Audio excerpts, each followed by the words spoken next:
हनुमत बलबीरा मंच मंगलवार है, उस दिन भी वो रिजल्ट आएगा जो इन्होंने सपने में नहीं। बहुत अच्छा। 25 मई 25 मई 25 मई 25 मई।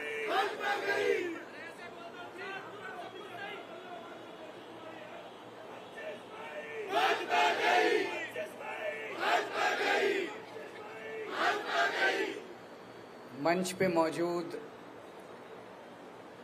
श्री गोपाल राय जी, संदीप पाठक जी, शैली ओबराय जी, आले मोहम्मद जी, दुर्गेश पाठक जी, गोयल साहब और सामने बैठे हुए मेरे सभी प्यारे काउंसलर भाइयों और बहनों, आप सब लोगों को मेरा नमस्कार, सबको मेरा प्रणाम। दोस्तों, इन्होंने जेल तो भेजा था ये सोच के कि केजरीवाल को जेल भेज देंगे और उसके बाद इनकी पार्टी बिखर जाएगी, इनके काउंसलर बिखर जाएंगे, इनके एमएलए बिखर जाएंगे, आधे एमएलए को तोड़ लेंगे, आधे काउंसलर को तोड़ लेंगे, एमसीडी में इनकी सरकार गिरा देंगे, दिल्ली में इनकी सरकार गिरा देंगे। नतीजा बिल्कुल उल्टा हुआ इनका। हम हमेशा कहते थे कि आम आदमी पार्टी पार्टी नहीं है, हम सब लोग एक परिवार हैं। रोजमर्रा की जिंदगी में वो साबित भी होता था जिस तरह से हम एक दूसरे के सुख दुख में काम आते थे। लेकिन एक तरह से ये सबसे बड़ी विपदा आई थी जब इन्होंने मुझे गिरफ्तार किया। तो दो चीजें हो सकती थी, एक ये कि हम सारे मायूस होके इधर उधर बिखर जाते, लेकिन वो नहीं हुआ। दूसरी बात हुई, उस क्राइसिस का हमने मिलके डट के मुकाबला किया और उस क्राइसिस ने परिवार को और ज्यादा एकजुट कर दिया, इकट्ठा कर दिया। जिस मकसद से उन्होंने जेल में डाला था उसका बिल्कुल उल्टा हो गया। जितनी भावनाएं और जितना भावुकपन लोगों के, आप सब लोगों के बीच में था, हमारे पदाधिकारियों में, काउंसलर्स में, वॉलंटियर्स में, विधायकों में, उस इमोशंस ने सबको, परिवार को एकजुट कर दिया।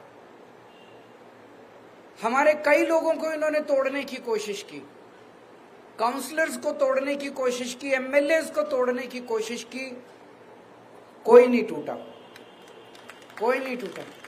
पूरे देश के अंदर मिसाल खड़ी कर दी आप लोगों ने। पूरे देश में लोग कह रहे हैं कि दूसरी पार्टी वाले तो यूं टूट जाते हैं। कई लोग तो ऐसे हैं, कई जगह से खबर आ रही है कि फलानी पार्टी के चुनाव के पहले ही छोड़ के उधर चले गए।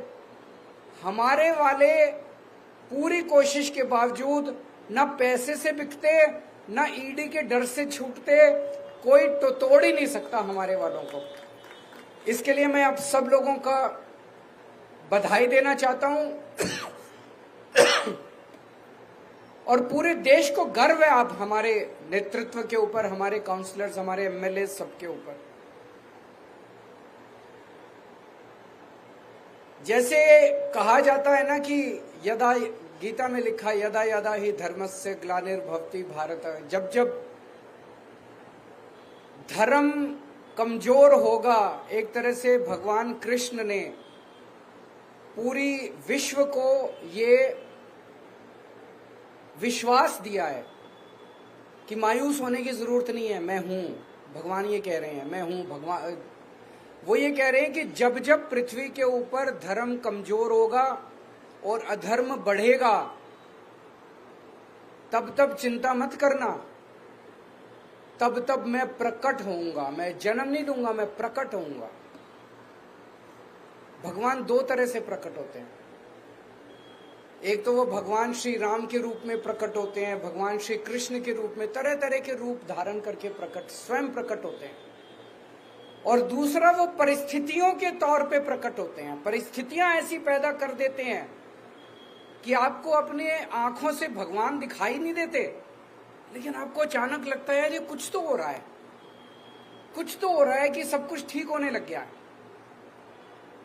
जैसा अभी कई लोगों ने आपने कहा कि 3 महीने पहले तक ये लगता था यार इनकी तो 400 से ज्यादा ही सीट आएंगी, किसी को उम्मीद नहीं थी, सबको लगता था हाँ यार 400 सीट आएंगी, इनकी तो 400 सीट आएंगी। अचानक 3 महीने में इतनी सारी घटनाएं घट गई, इतनी सारी घटनाएं, अपने आप बड़ी बड़ी घटनाएं घटती जा रही हैं देश के अंदर। आज शर्त इस बात की नहीं लग रही देश के अंदर कि 400 सीट आएंगी, शर्त इस बात की लग रही है कि 250 सीट आएंगी कि नहीं आएंगी इन लोगों। ये क्या है? ये चमत्कार है, ये ऊपर वाले की कृपा है, ये हनुमान जी की कृपा है, ये भगवान श्री कृष्ण ने जो गीता के अंदर उन्होंने आश्वासन दिया है पूरी कायनात को, ये उसका प्रकटीकरण है। ये आपको पता नहीं चलेगा लेकिन कुछ हो रहा है चारों तरफ। मेरे को जब गिरफ्तार किया मुझे लग रहा था 6-7 महीने तो अब जेल में रहना पड़ेगा। मैं उसके लिए मानसिक तौर पे तैयार था, मुझे बिल्कुल उम्मीद नहीं थी कि मैं बीच में वापस लौट के आऊंगा। चमत्कार हो गया। शुक्रवार को सुप्रीम कोर्ट ने जो जजमेंट दिया वो एक तरह से ऐसे लग रहा कि प्रभु ने कोई चमत्कार किया है। और अभी मैं परसों जब एक रोड शो में गया तो एक रोड शो में एक महिला जोर से चिल्लाई, बोली जी भगवान ने भेजा है आपको बीजेपी को हराने के लिए, 20 दिन के लिए, 21 दिन की जो जमानत मिली है ये भगवान ने भेजा है। तो प्रभु अपनी तरीके से लीला करता है, लेकिन लीला भी वो तभी करता है जब आप कर्म करते हो। ये मत सोच लेना भगवान लीला कर रहा है पापा, कर्म करना पड़ेगा कि नहीं करना, मेहनत करनी पड़ेगी, बिना कर्म के फल नहीं मिलेगा, फल उसके हाथ में है। लेकिन वो भी ये देखता है कि कर्म कर रहे हैं कि नहीं कर रहे हैं लोग, कर्म तो करना पड़ेगा। इन्होंने पूरी कोशिश की जेल के अंदर केजरीवाल को तोड़ने की, तरह तरह से। कभी अपमानित करते थे, कभी बेइज्जत करते थे। 15 दिन तक इन्होंने मेरे को इंसुलिन नहीं दिया।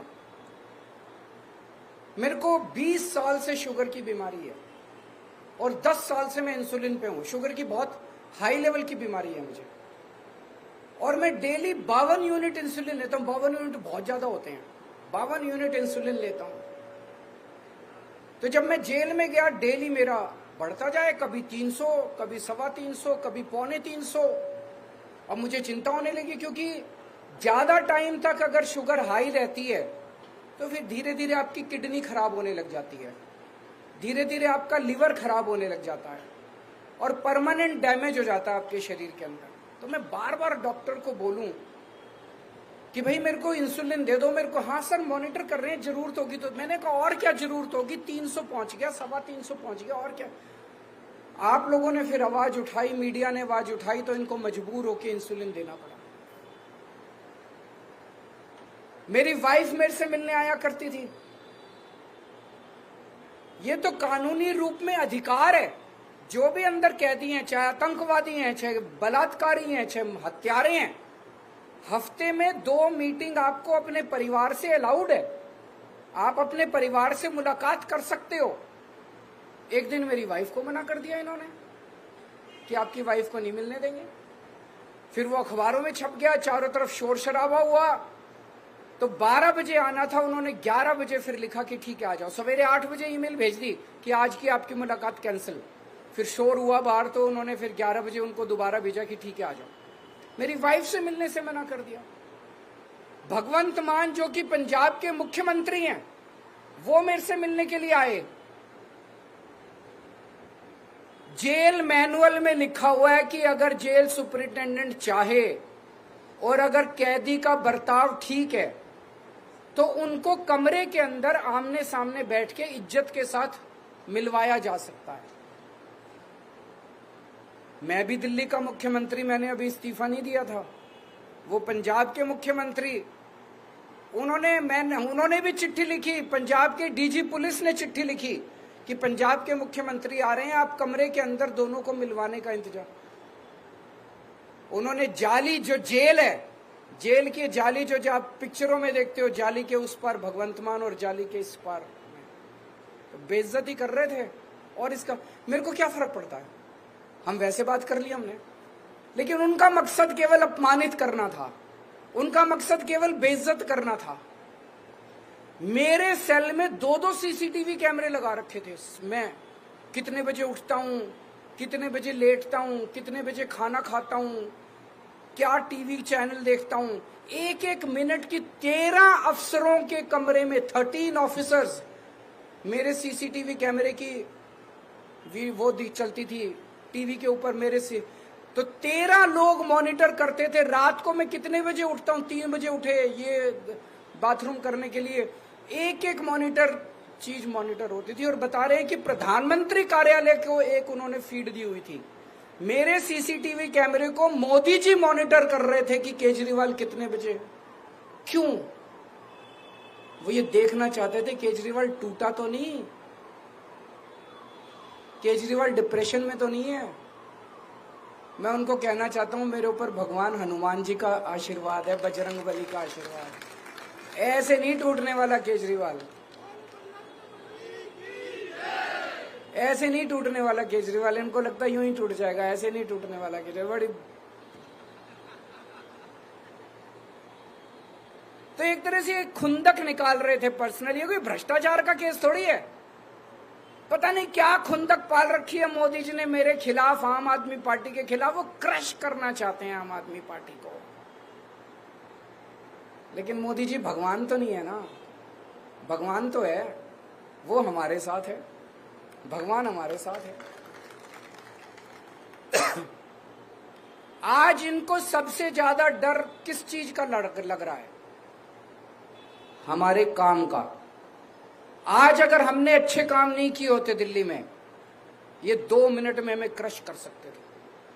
आज हमने अच्छे काम किए, ये टीवी चैनल वाले ही मैं देखा करता था अंदर सेल में बैठ के टीवी पे, जहां सड़क पे जाते थे टीवी चैनल वाले, जिससे पूछते थे सब यही कहते थे, यार केजरीवाल ने स्कूल अच्छे कर दिया, उसको जेल में नहीं डालना चाहिए था, यार उन्होंने अच्छा काम किया, उनको जेल, यही कहते हैं ना।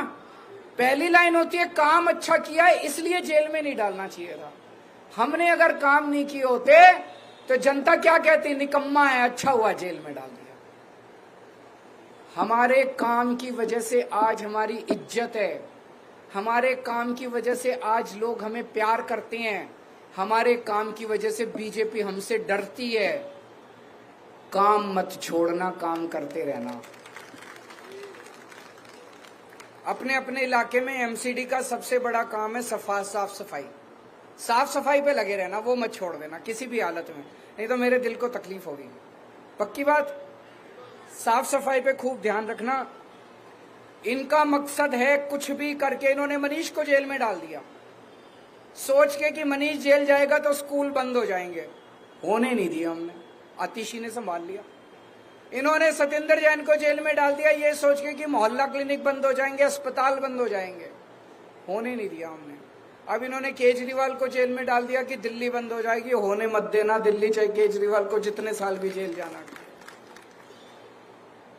मेरे को पिछले कुछ दिनों से पूरे देश भर से इंडिया गठबंधन के कई पार्टियों के कैंडिडेट्स के सबके इनविटेशन आ रहे हैं।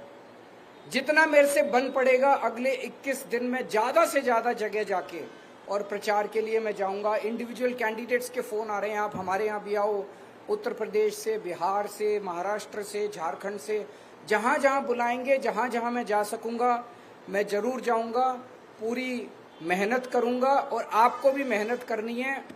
जो अभी प्रियंका गौतम जी ने कहा कि थोड़ा ढीले हो गए हैं, अभी ढीले नहीं होना, आपको मेहनत करनी है। 2 तारीख को मेरे को वापस जाना है, 4 तारीख के नतीजे में जेल से देख रहा हूंगा। अगर आपने मेहनत की और अगर इंडिया गठबंधन जीत गया तो मैं 5 तारीख को वापस आ जाऊंगा। और अगर आपकी मेहनत में कमजोरी रह गई तो फिर देखो कब मिलेंगे। तो आप सब लोगों का बहुत बहुत शुक्रिया। मुझे वाकई गर्व है कि मुझे आप जैसे साथी मिले, आप जैसे लोग मिले। मेरे